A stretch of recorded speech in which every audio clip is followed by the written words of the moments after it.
A group of young black activists created SNCC, or the Student Nonviolent Coordinating Committee, while at a sit-in in Greensboro, North Carolina, a couple of years ago. In an attempt to peacefully advocate racial equality, students would sit and refuse to leave the restaurant.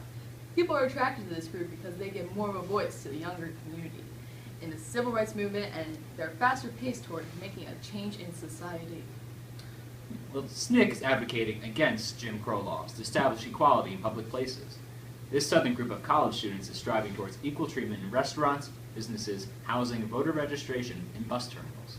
They also have opened schools and health clinics.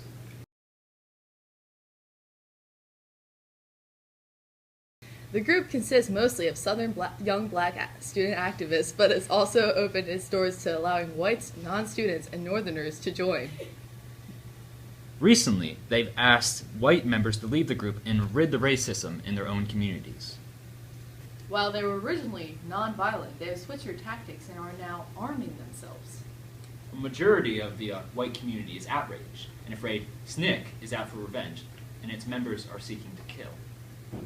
The SNCC has commented back saying they are arming themselves purely on a basis of their own protection. This new approach SNCC is doing was instituted by Stokely Carmichael when he became the head of the organization. He believes in creating a black community apart from the white community. His thought process is that African Americans have spent too long waiting for a white community to take action and in turn grant them rights. The white community has spent a large amount of time and energy to prevent equality in public places. Stokely wants the black community to take matters into their own hands, popularizing the term black power, which encourages pride amongst black. This will hopefully create a new community apart from the white community. That's all. Earlier today, 4 Negroes started what they declared a growing movement. After entering the Woolworth store on South Elm Street in downtown Greensboro, the young men claimed 4 spots at the lunch counter, where they requested service, ordering sodas, coffee, and donuts.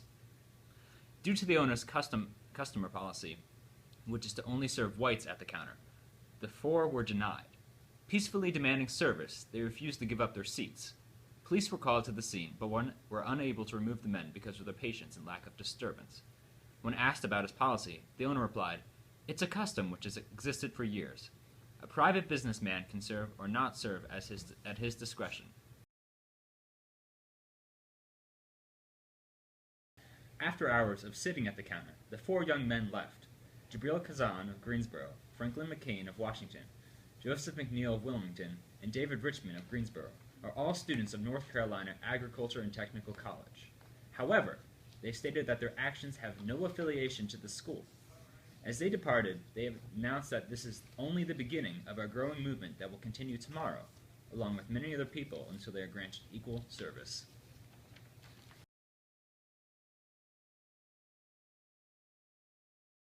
When asked how long they think their protest will last, Franklin McCain told reporters, "Several days, several weeks, until something is done." It seems that the 4 are looking for much more than just lunch counter service and will remain persistent until equality is served. Reporters will return to the scene tomorrow.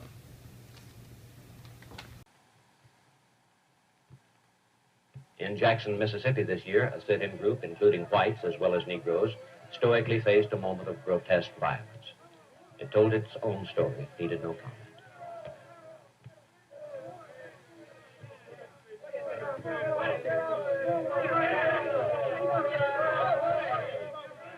One Negro student, Memphis Norman, was dragged from his stool and brutally beaten.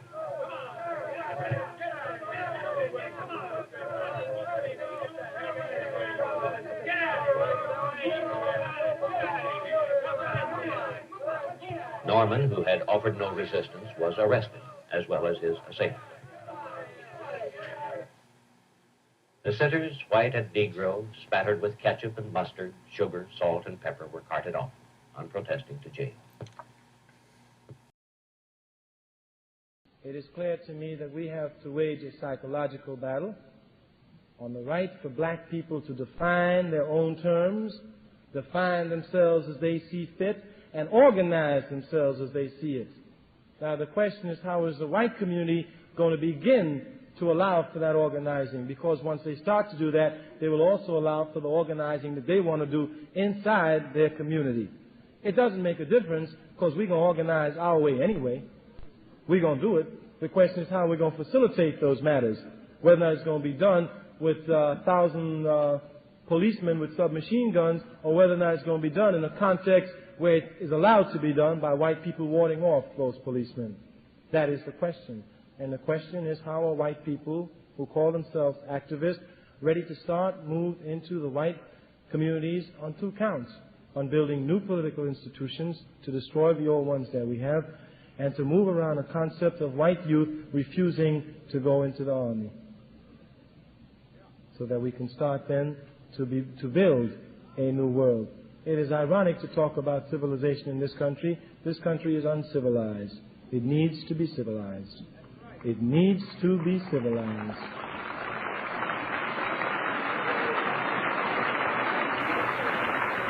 The once peaceful leader of the Student Nonviolent Coordinating Committee, or SNCC, Stokely Carmichael, is now reported to be a huge supporter of the Black Power movement.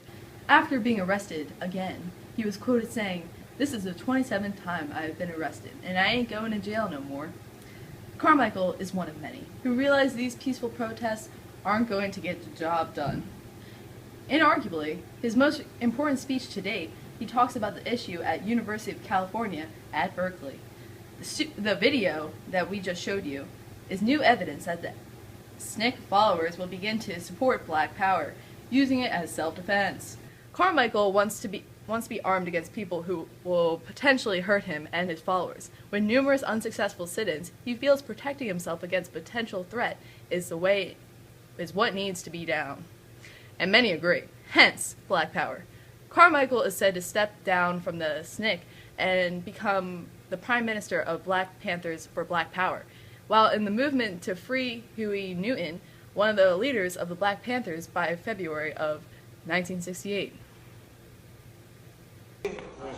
And we have to move as a people in our neighborhood to control. We have to stop reacting, and we have to become aggressive. We can no longer stand up and beg anybody for a victory or a concession. Because I'm here to tell you that if you beg a man for a victory, he gives it to you. It's his victory, not yours.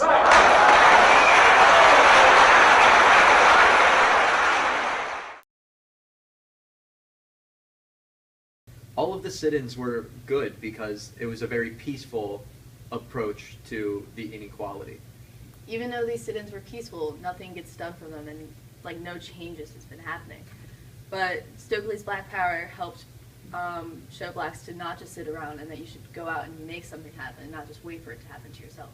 But the Black Power movement gave whites the wrong idea. Blacks weren't trying to be oppressive, they were trying to be equal, and that movement gave the opposite impression.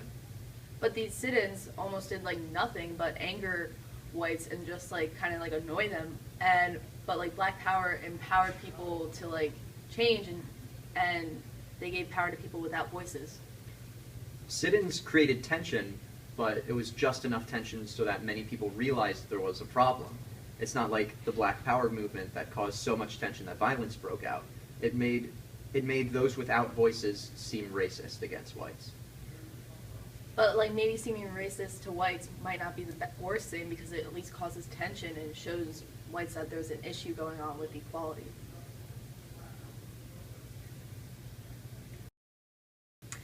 And also, students are too immature to run their own organization and sit-ins. Yeah, but they were mature enough to start the organization at all. But just because they started something doesn't mean that they can finish it. But it's still happening. At least they were mature enough to get many black people to register to vote. But they're not mature enough to get any change.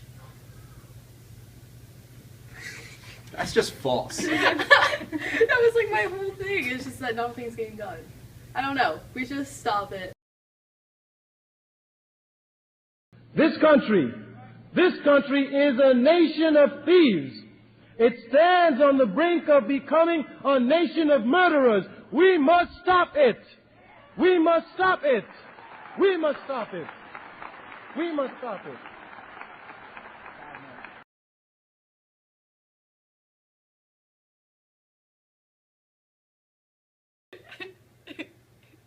Should I say self-defense again? Yeah, So it's just please. Self-defense, self-defense. All right. Self-defense. Oh my. Okay, don't do that. Just... Okay. Okay. Self-defense. Oh my god. Okay, no, I'm just gonna say this. He feels protecting himself against a potential threat is what needs to be down. And many agree. Done. What needs It to be says done. down on the paper! Protecting himself against potential threat is what needs to go done.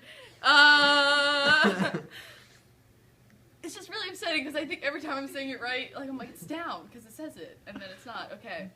Carmichael wants to be armed against people who will potentially hurt him and his followers. With his numerous unsuccessful sit-ins, he feels protecting himself against potential threat is it needs to go down. Oh my god! Like, Reporters will return to the scene tomorrow.